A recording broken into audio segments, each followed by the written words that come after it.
Welcome to Foodcast. Now we're gonna see our best moments of season 1 and Foodcast. So let's play episode 1.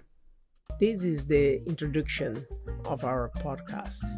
My early memories always were around the kitchen. All the family around the table, prepping or cooking or eating, chatting, drinking, always around there. And I always took that for granted when I was young. I didn't realize the importance of that moment for me. And that moment came back to my mind. What was my passion? What I love? What was true love for me? And it was spend the time around the table and bring happiness to people. Well, episode 1 was all about introduce myself to you guys, and I think give you a glimpse who I am. And well, it was amazing, that part of my life, and I think give you an idea what food represent to me. So let's see, episode 2 with Jeremy was a really nice episode, and I have to say I enjoy a lot recording that with him, and I hope you guys enjoy as much as I did. But let's say work with people with different nationalities. Do you feel the difference between the nationalities, or something they add on, or the passion they have? Well, I'm the kind of person, Ricardo, that I don't like to judge people by a book. Yeah. That was super wrong. Man, this is speaking already. Pause. That was so funny because before that, the interview, we were here. We start a barbecue.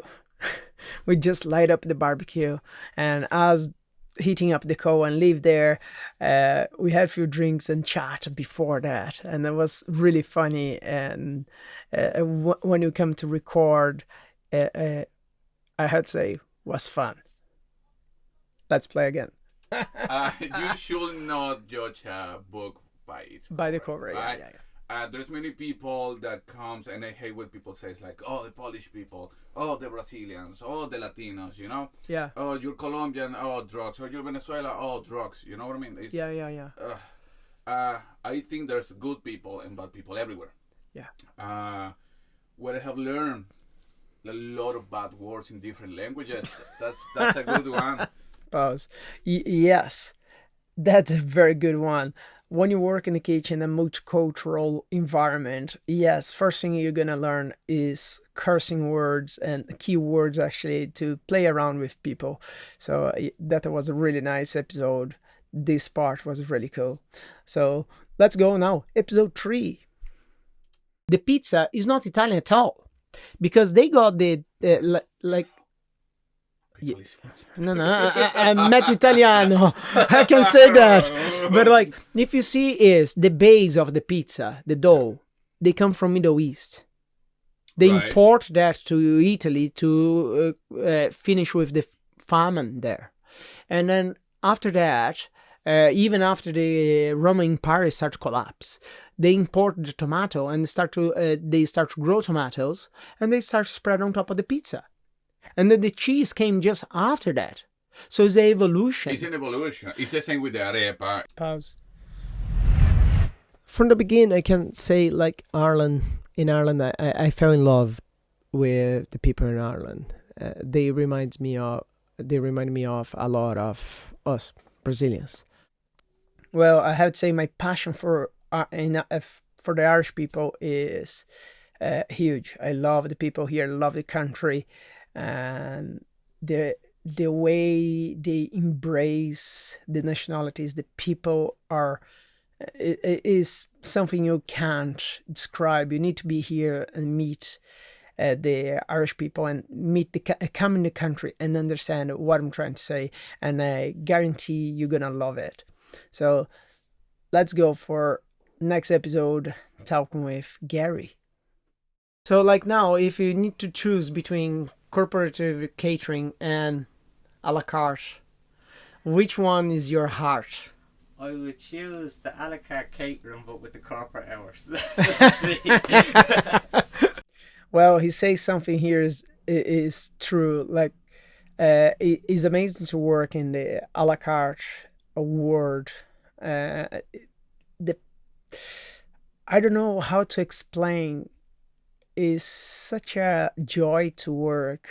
You like I know can be sadistic in a sense when you hear the printer like it's coming the order, you don't know what you need to cook, and it's like let's go, let's do it. It's so intense, and the passion comes out in that way. But the corporative hours, like the 7 to 3 between brackets, that is not reality, is something really good for a family life. That's something I have to say I still miss, to have that hours and the routine. But yes, 100% enjoy and like what he's saying there. So this next video is with Chris Maloney. Was amazing. He loves fish, and I'll tell you, it was really enjoyable chat we had together. Let's play. You get all these people coming into this industry that think, oh yeah, watching Gordon Ramsay do his thing on the telly, all the chefs on the telly, making it look so easy, because they're not showing the full process of how to get to there. Yeah, TV chef. What it takes to get that food to that point, what prep is required, and what techniques are required, and everybody thinks they can do it. Yeah. Right, so then they come into the college. The college starts to teach them. Then they realise, oh, this is actually very hard. And then they just drop out. Yeah, you can hide. You need to deliver. Yeah. In the end of the day, you have your time to start, finish, and deliver the food. If there's no food in the end, you're out. Yeah. It's pressure all the time. Next interview we had with Rafael, his recruiter, and was really nice to have a chat with him, talk about the recruitment world in gastronomy. Is something really I enjoy, and I really like to study and learn more and more and more about people. It's all about people, and I think this episode tells a lot about that. Let's play.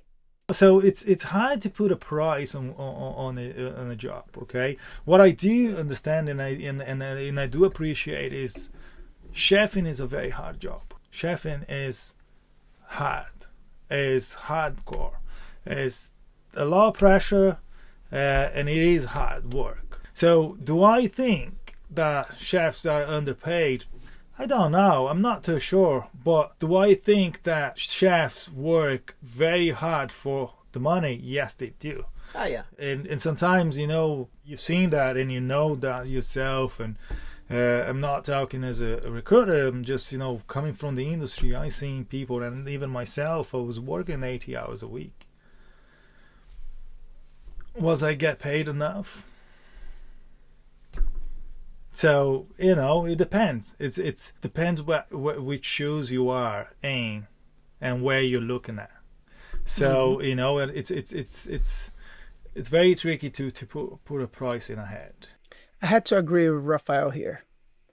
Like, it's very difficult being a chef. Nowadays, people are not looking for the job and working for passion. They're just looking for money. And it's difficult to put a price. It's very difficult to put a price. Well, that was a really nice episode. I guarantee you, like, it's one of my favorite interviews. That was one of my favorite. Well, let's go for the next one. Play. I see even today, people need to follow the recipe, doesn't matter what. Because if tomorrow, God forbid, I break my leg, the guys back in my restaurant will need to do exactly the same as I do, and I don't expect less. That get a little bit of the stress of, okay, what I need to do. You have a list in front of you. Number 2 would be the equipment. Make sure there's the suitable equipment for those who will be producing the food. Number 3 is checks. How you do the checks in a normal restaurant, small family restaurant, you're probably asking me. You get and create a list, the checks you need to go. Once a day or twice a day or even 3 times a day, as I like, with different members of staff and random products, you go and make one of those dishes daily.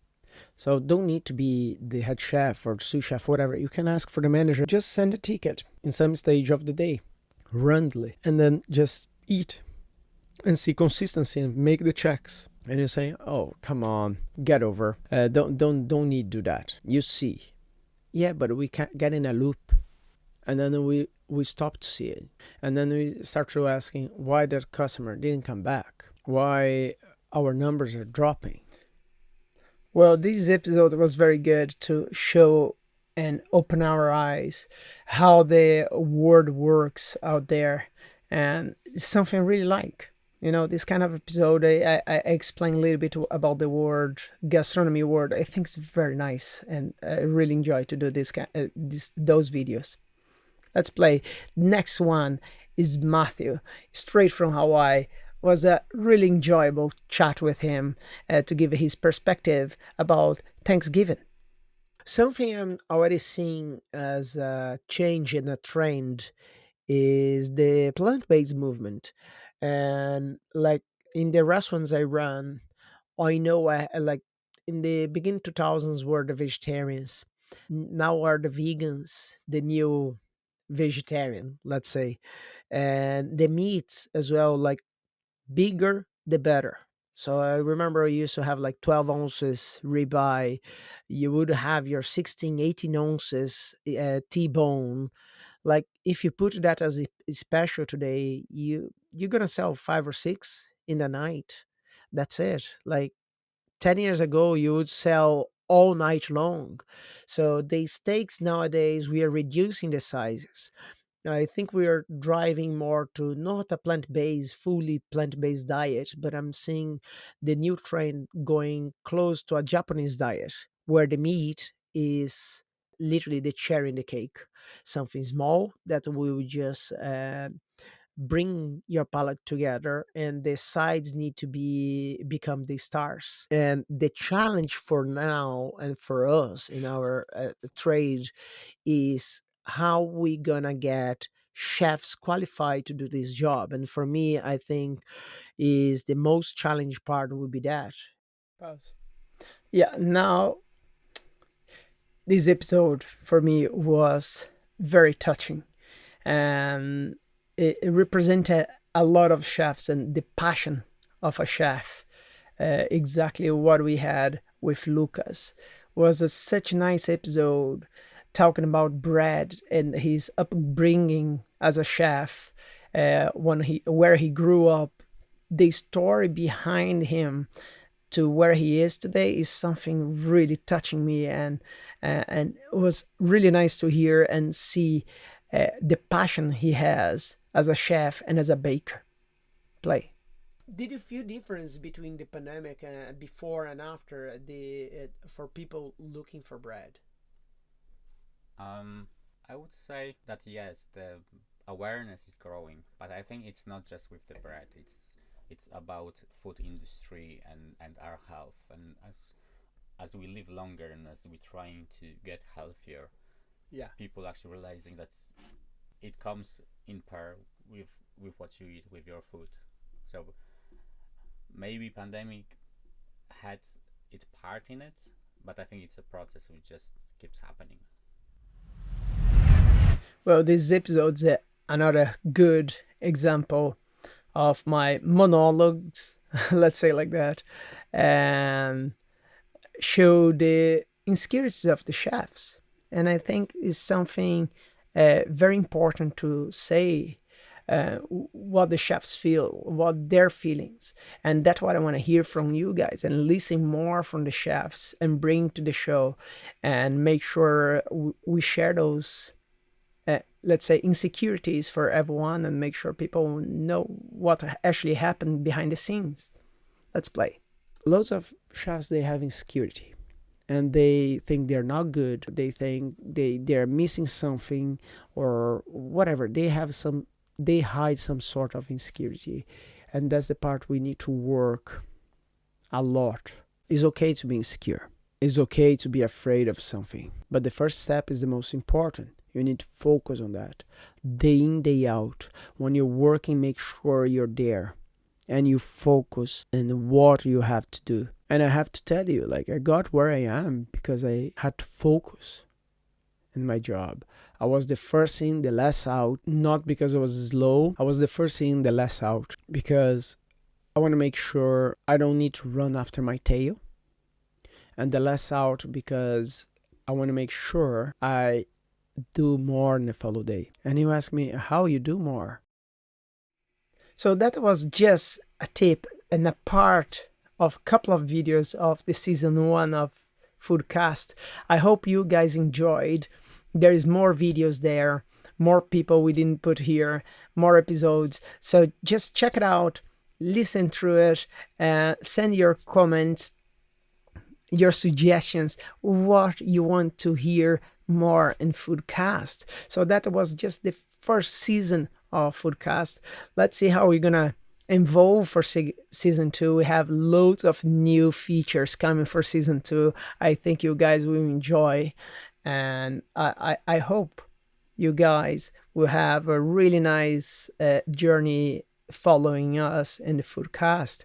And please talk to us, send us our like your comments, what you want to tell us, what you want to hear from us, what you want to see more in Foodcast, social media, Foodcast, YouTube, Foodcast videos. So tell us, give us your intake. It's very important to us. Thank you very much. This was Foodcast Season 1.